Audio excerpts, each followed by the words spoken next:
수요일 새벽입니다. 오늘도 생활을 주신 하나님께 예배함으로 복된 하루 시작하도록 하겠습니다.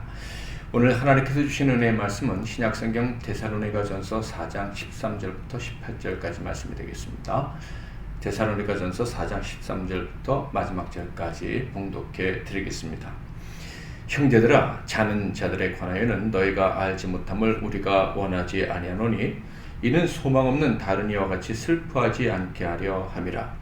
우리가 예수께서 죽으셨다가 다시 살아나심을 믿을진대 이와 같이 예수 안에서 자는 자들도 하나님이 그와 함께 데리고 오시리라.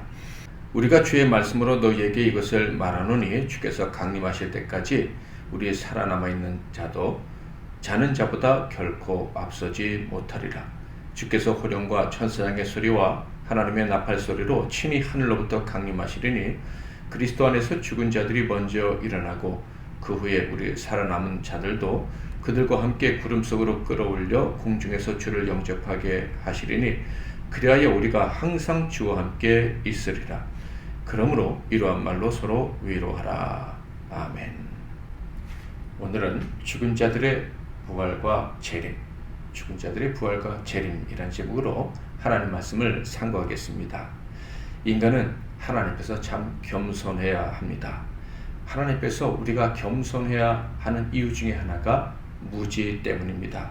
아무리 똑똑한 사람이라 할지라도, 아무리 진리의 말씀을 제대로 깨달았다라고 여겨졌던 사람이라 할지라도 너무나도 쉽게 그 진리를 망각하고 진리를 전혀 몰랐던 사람처럼 행동하기가 쉽기 때문입니다. 마귀가 우리 인간이 진리를 깨달은 채로 살아가는 것을 결코 기뻐하지 않죠. 그래서 여러 가지 의심의 상황들, 의심할 수 있는 상황들과 또 질문들을 사람 속에 집어넣어서 믿었던 진리, 깨달았던 진리, 그 좋아했던 진리를 의심하게 만드는 거예요. 하나님 앞에서 사람은 참 겸손해야 되고, 내가 이렇게 무시할 수 있다는 것을 인정하고 늘 하나님께 도움을 구해야 마귀의 공격을 이기고 깨달은 진리를 빼앗기지 않고 살아갈 수가 있습니다. 이런 무지 때문에 오늘 본문 말씀도 존재하게 된 것이죠. 데살로니가 교회 교인들에게 사도 바울은 생명의 복음, 부활의 복음을 전했습니다. 그럼에도 불구하고 그들은 그것을 잊고 혼란을 겪고 있었던 거예요. 그래서 오늘 본문 말씀을 기록한 것입니다. 사도 바울이 생명의 복음을 전할 때 가장 핵심적으로 전했던 것이 무엇일까요? 즉 복음의 핵심이 무엇이었을까요? 맞습니다. 부활신앙, 예수 그리스도께서 부활하셨다. 이것이 복음의 핵심이죠. 예수님이 우리 죄를 위해서 죽으셨을 뿐만 아니라 부활하셨고, 이 주와 함께 죄에 대해서 죽고 부활한 자들은 예수와 같이 다시 살고 영원히 살게 된다. 이것이 복음의 핵심이었습니다. 그런데 사도 바울이 데살로니가에서 복음을 전한 후 그들을 떠나자 부활에 대한 의문들이 데살로니가 교인들에게 찾아왔고, 그것 때문에 믿음이 흔들리는 일이 생기게 된 것입니다. 즉 그들의 믿음을 위협하게 된 것이죠. 사도 바울이 이것을 알고 다시 부활에 대한 교훈을 적어서 그들에게 편지를 보냈는데, 그것이 바로 오늘 본문 말씀인 것입니다. 물론 사도 바울이 너무 짧은 기간 동안에 머물렀었기 때문에 다 가르치지 못해서 데살로니가 교인들이 어려움을 겪었을 것이다 라는 것도 상정해 볼 수는 있어요. 그러나 오늘 본문 말씀을, 그리고 5장 말씀까지 이 문맥을 쭉 깊이 살펴보면 부활에 관하여 온전하게 전하지 못했거나 전했을 때 데살로니가 교인들이 깨닫지 못했다라기보다는 망각했다는 것을 짐작할 수가 있습니다. 특히 부활에 대한 데살로니가 교인들의 혼란은 예수 그리스도의 재림과 관련해서 더 심화되었다는 것을 알 수가 있어요. 즉 주님께서 재림하시기 전에 이미 죽은 자들은 재림의 때 어떻게 되는가, 이 문제 때문에 그들의 마음이 흔들렸다, 믿음이 흔들리려 했었다라는 것을 짐작할 수가 있는데요. 13절을 읽어보면 데살로니가 교회 교인들은요, 단지 궁금함을 넘어서 미리 슬퍼했다라는 것을 알 수가 있어요. 주님의 부활하신 재림에 대해서 처음 들었을 때는 참으로 기뻐하고 감격하고 소망이 넘쳤을 그들인데 사도 바울이 떠난 지 얼마 되지 않아서 재림을 생각하면서 그들은 슬퍼했다라는 거예요. 13절 형제들아 자는 자들에 관하여는 너희가 알지 못함을 우리가 원하지 아니하노니 이는 소망 없는 다른 이와 같이 슬퍼하지 않게 하려 함이라.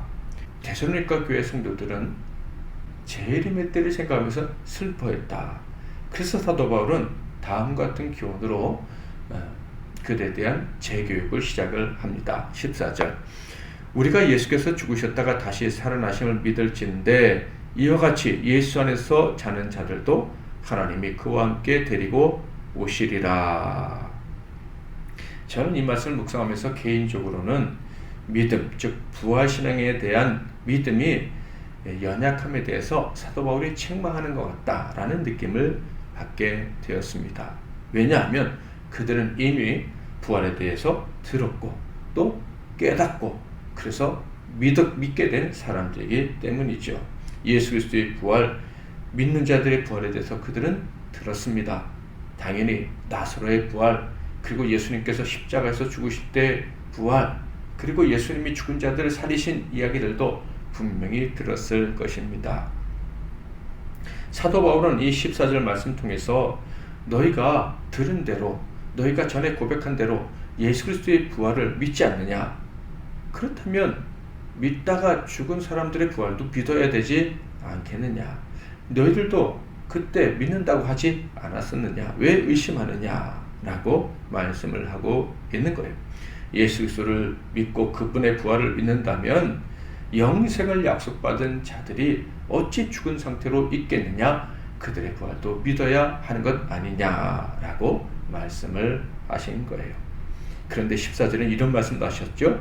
하나님이 그와 함께 데리고 오시리라. 그러니까 죽은 자들이 너희들이 걱정한 대로 재림에 참여하지 못하는 것이 아니라 너희들보다 먼저 재림에 참여하게 될 것이다. 그리고 재림에 참여한 이후에 주님과 함께 공중에서 내려오게 될 것이다 라고 말씀을 하시는 거예요. 16절 17절 주께서 호령과 천사장의 소리와 하나님의 나팔 소리로 친히 하늘로부터 강림하시리니 그리스도 예수 안에서 죽은 자들이 먼저 일어나고 그 후에 우리 살아남은 자들도 그들과 함께 구름 속으로 끌어올려 공중에서 주를 영접하게 하시리니 그리하여 우리가 항상 주와 함께 있으리라.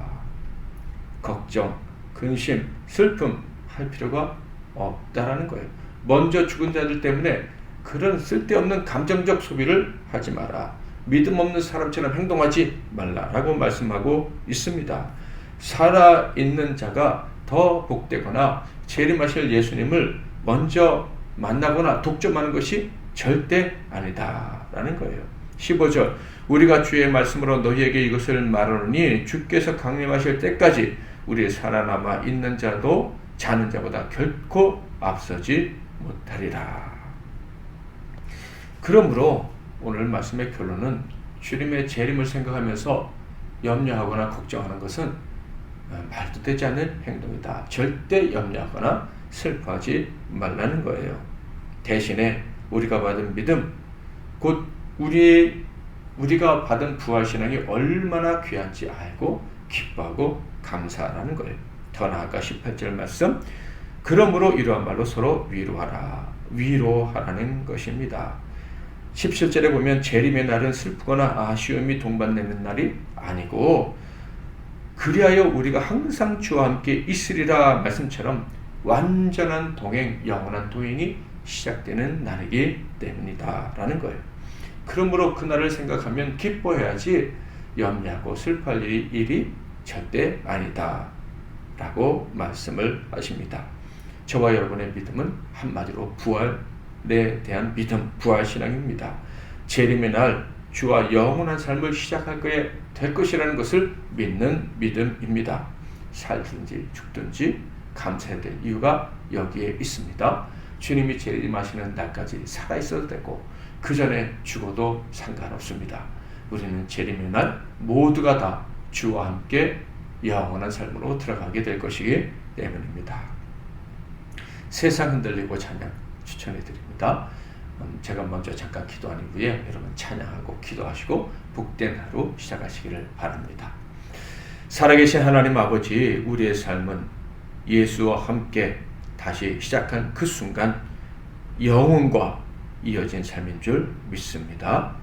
저의 삶이, 우리의 삶이, 지금 살아있는 자들의 삶이 영혼과 이어진 것처럼 주 안에서 이미 죽은 자들도 영원한 삶과 이어진 줄 믿습니다.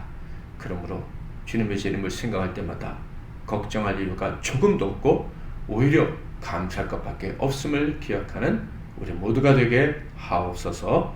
예수 그리스도 이름으로 기도하옵나이다.